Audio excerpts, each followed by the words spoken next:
മതവിദ്വേഷ പരാമർശ കേസിൽ PC George റിമാൻഡിൽ. ഞാൻ അങ്ങനെ പറഞ്ഞിട്ടേ ഇല്ല. താൻ അവർ പറഞ്ഞു കൂടി ചോദിച്ചത് എന്താ പറഞ്ഞേ? ഈ കേരളത്തിലെ അല്ലെങ്കിൽ ഇന്ത്യയിലെ മുസ്ലിമാണോ അവൻ വർഗീയവാദിയാണ്?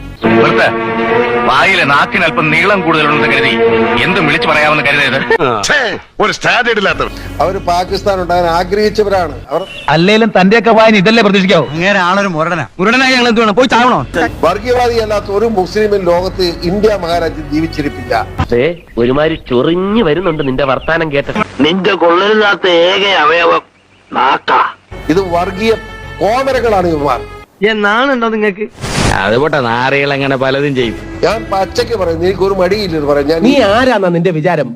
ഈ അഹങ്കാരമൊക്കെ അങ്ങ് കോഴിപ്പള്ളിയിൽ വെച്ചിട്ട് വന്നാ മതി കേട്ടോ. മതവിദ്വേഷ പരാമർശ കേസിൽ PC ജോർജിന് ജാമ്യമില്ല എന്നതാണ് ഇന്നത്തെ പ്രധാന തലക്കെട്ടുകളിലൊന്ന്. അങ്കിൾ വേണ ഒരു കേസ് ചാർജ് ചെയ്ത് 1-2 ആഴ്ചത്തേക്ക് പിന്നെ ലോക്കപ്പിൽ ഉരുട്ടിക്കോ. ഞങ്ങൾക്ക് എല്ലാവർക്കും അതൊരു ആശ്വാസമാണ്. PC ജോർജിനെ 14 ദിവസത്തേക്കാണ് റിമാൻഡ് ചെയ്തത്.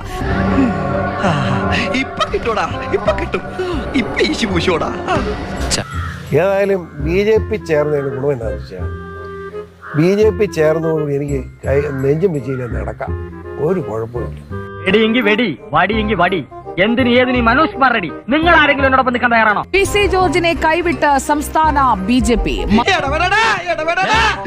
പിന്തുണ തേടി PC ജോർജ് BJP കേന്ദ്ര നേതൃത്വത്തെ സമീപിച്ചു. ആകെ ചളവാക്കിയല്ലോ. നന്ദി കേട്ടവനെ. ബ്രിഡ്ജ് കടക്കുവോളം നാരായണ, ബ്രിഡ്ജ് കടന്നു കഴിഞ്ഞാൽ കൂരായണ അല്ലടാ. കേന്ദ്രം സംസ്ഥാന നേതൃത്വത്തോട് കാര്യം പറഞ്ഞെങ്കിലും ഇടപെടാൻ കഴിയില്ലെന്ന് നേതാക്കൾ മറുപടി നൽകുകയായിരുന്നു. ഇവൻ ശരിയല്ല, നമ്മളാരും ശരിയല്ല. ഒരു പണിവാളിയെ പോലെ തോന്നാ. ഇതങ്ങോട്ട് അടയ്ക്ക, ഇനി തുറന്നു പിടിച്ചിട്ട് ഒരു കാര്യമില്ല. BJPയുടെ നേതൃത്വം നല്ല മാന്യമായിട്ടാണ് എന്നോട് സമീപനം. എനിക്ക് വളരെ സന്തോഷമായിട്ട് പോകാൻ കഴിയുന്നു. നിന്റെ പാർട്ടി നല്ല അസല് പാർട്ടിയാ, ആരും കൊതിക്കുന്ന പാർട്ടി. പാർട്ടിയോട് ആലോചിക്കാതെ ചർച്ചയിൽ പോയി പറഞ്ഞത് അംഗീകരിക്കാനാവില്ലെന്നാണ് സംസ്ഥാന നേതൃത്വത്തിന്റെ നിലപാട്. ഇപ്പൊ എല്ലാ കുരിശും എന്റെ തലയിലാ. തനിക്ക് കുറച്ചെങ്കിലും കോമൺ സെൻസ് ഉണ്ടോ? 1-2 മുദ്രാവാക്യങ്ങൾ കാണാപ്പാടം പഠിച്ചെന്ന് വെച്ച് അത് എല്ലായിടത്തും കയറി അലർന്നത് ശരിയല്ല. ചില നേരത്തെ BJP ചേർത്തായിരുന്നെങ്കിൽ ഇച്ചിരി നന്നായിരുന്നു എന്റെ അഭിപ്രായം.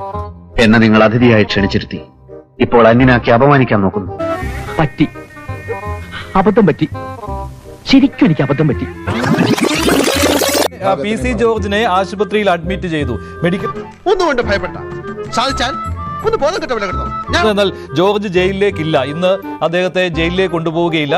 ജോർജിനെ ICU-വിൽ കോട്ടയം മെഡിക്കൽ കോളേജ് ആശുപത്രിയിലെ ICU-വിൽ പ്രവേശിപ്പിച്ചിരിക്കുകയാണ്. ഒന്നും പറ്റിയില്ല.